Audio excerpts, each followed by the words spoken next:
विद्यार्थ्यांसाठीचं हे सगळ्यात मोठं यश म्हणावं लागेल, कारण जंतर मंतरवर गेल्या 36 दिवसांपासून आंदोलन सुरू होतं।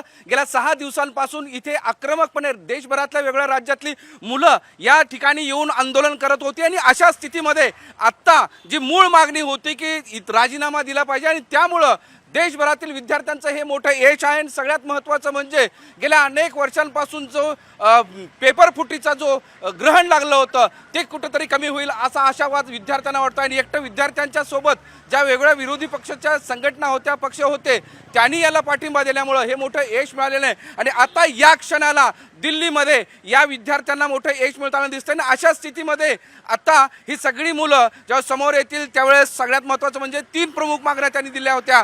3 पैकी सुरुवातीला 2 मागण्या मान्य झाल्या, त्यानंतर काही मागण्या वाढल्या आणि 5 एकूण मागण्यांपैकी 4 मागण्या पूर्ण झाल्यानंतर आता शेवटी ज्या मागणीवर विद्यार्थी ठाम होते ती मागणी आता पूर्ण होताना दिसते। आणि त्यामुळं आता हे मोठं यश जंतर मंतरवर दिसतंय। मी जंतर मंतरच्या जवळ बाजूला आलोय, कारण थोड्याच वेळापूर्वी याच परिसरामध्ये थोडा गोंधळ उडालेला होता। अभिजित दिपके थोड्याच वेळात बोलणार आहे आणि त्यांनी सांगितलेलं आहे की आता हे आंदोलन, कारण त्यांनी सुरुवातीला सांगितलं होतं की आमच्या ज्या मूळ मागण्या आहेत ती पहिली मागणी आहे की शिक्षा मंत्री धर्मेंद्र प्रधान यांनी राजीनामा दिला पाहिजे आणि जेव्हा राजीनामा देतील तेव्हा आम्ही जंतर मंतर खाली करू, म्हणजे हे आंदोलन मागे घेऊ। पण ही संघटनात्मक बांधणी अशाच पद्धतीने सुरू राहील असं अभिजित दिपकेंचं म्हणणं होतं। आणि त्यामुळं आता या आंदोलनामध्ये जे सहभागी झाले आहेत त्याचबरोबर आता आपण बघितलं की दिल्लीसोबतच बिहारमध्ये, महाराष्ट्रामध्ये काल झालं होतं, वेगवेगळ्या राज्यांमध्ये आंदोलन हे तीव्र होताना दिसतं। आणि त्यामुळं सरकार कुठंतरी सरकारची पिछेहाट झाली आणि सरकारने अखेर हा निर्णय घेतला आहे। आणि या निर्णयामुळं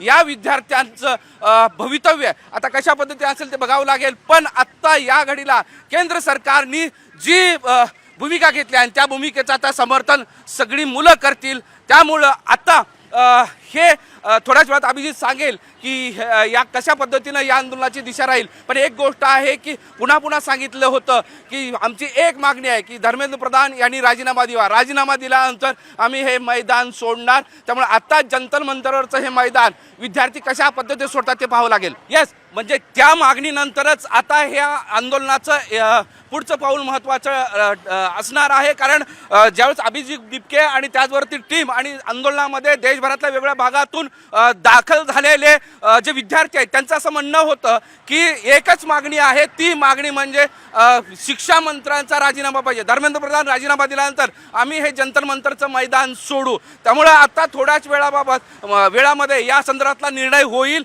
आणि पुढची आंदोलनाची दिशा काय राहील हे CJPचे जे पदाधिकारी आहेत आणि विशेष म्हणजे अभिजित सध्या व्यासपीठावर आहे। आपण व्यासपीठाच्या समोरच्या बाजूला थोड्याच वेळापूर्वी जो गोंधळ झाला होता तो गोंधळ आपण पाहण्यासाठी इथं आलेलो होतो। पण आता थोड्याच वेळात याबाबतचा निर्णय झाल्यानंतर या आंदोलनाची दिशा काय राहील, हे आंदोलन कशा पद्धतीनं स्थगित होईल आणि या आंदोलनाच्या यश मिळाल्यानंतर या आंदोलनाच्या नंतर कशा पद्धतीनं हा आनंद जल्लोष साजरा केला जाईल हे पाहावं लागणार आहे। पण आत्ता थोड्याच वेळात ही माहिती मिळाल्यामुळं, ही माहिती हळूहळू या सगळ्या आंदोलक विद्यार्थ्यांपर्यंत मिळाल्यामुळं तो आनंद आता साजरा होताना दिसेल।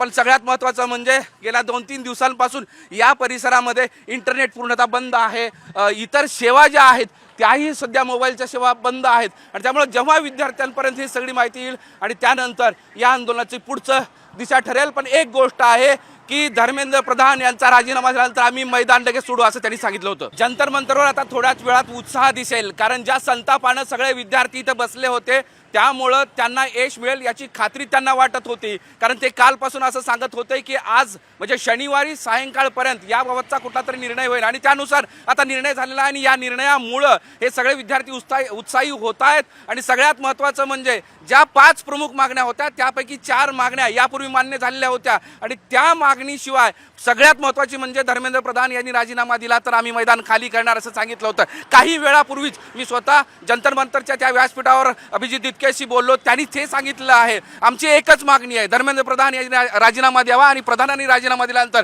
आम्ही मैदान सोडणार। त्यामुळं आता हे आंदोलन इथं स्थगित होईल असं दिसतं आहे। पण हे स्थगित होताना आणखी काय काय अटी असतील, कारण सगळ्यात महत्त्वाचं म्हणजे गेल्या 6 दिवसांपासून या जंतर मंतरवर ज्या घडामोडी घडलेल्या आहेत त्यामध्ये विद्यार्थ्यांवर लाठीचार्ज झाला, त्याचबरोबर काही गुन्हे दाखल झालेले आहेत, सोबतच अनेक विद्यार्थ्यांच्या जे पाल्य जे विद्यार्थी मरण पावले आहेत, आत्महत्या केल्या आहेत नीट परीक्षेच्या संदर्भात, त्यांच्या पालकांच्या मदतीचा विषय आहे. या सगळ्या मुद्द्यावरून आणखी काय अटी CJP कडून म्हणजे काँग्रेस जनता पार्टीच्या पदाधिकाऱ्यांकडून सरकारच्या समोर ठेवल्या जातात हे पाहणं महत्त्वाचं आहे. त्यामुळं हे आंदोलन स्थगित होत असताना या अटी सुद्धा आता सरकारच्या समोर ठेवल्या जाईल. सगळ्यात महत्त्वाचं म्हणजे तू आताच सांगत होतास, गेल्या 12 वर्षांपासूनचा हा पहिला भारतीय जनता पार्टी म्हणजे जेव्हा सत्तेत आली तेव्हापासून पहिला राजीनामा आहे. आणि यापूर्वी अशी चर्चा होती, कालपासून त्या व्यासपीठावर जंतर मंतरच्या व्यासपीठावर सांगितलं जात होतं की राजनाथ सिंह केंद्रीय मंत्री असं सांगत होते की हमारे सरकार में इस्तीफा नहीं देते. त्यामुळे पहिला झटका केंद्र सरकारला आहे. केंद्र सरकारच्या विरोधात जो रोष गेल्या 36 दिवसापासून देशभरामध्ये हळूहळू वाढत होता ते शिगेला पोहोचला होता. आणि त्यामुळे कुठेतरी 2 दिवस सलग पंतप्रधानांना सुद्धा इंस्टाग्राम सोशल मीडियावर व्हिडिओ टाकून या सगळ्या विद्यार्थ्यांच्या रोषाला कुठेतरी कमी करण्याचा प्रयत्न झाला होता.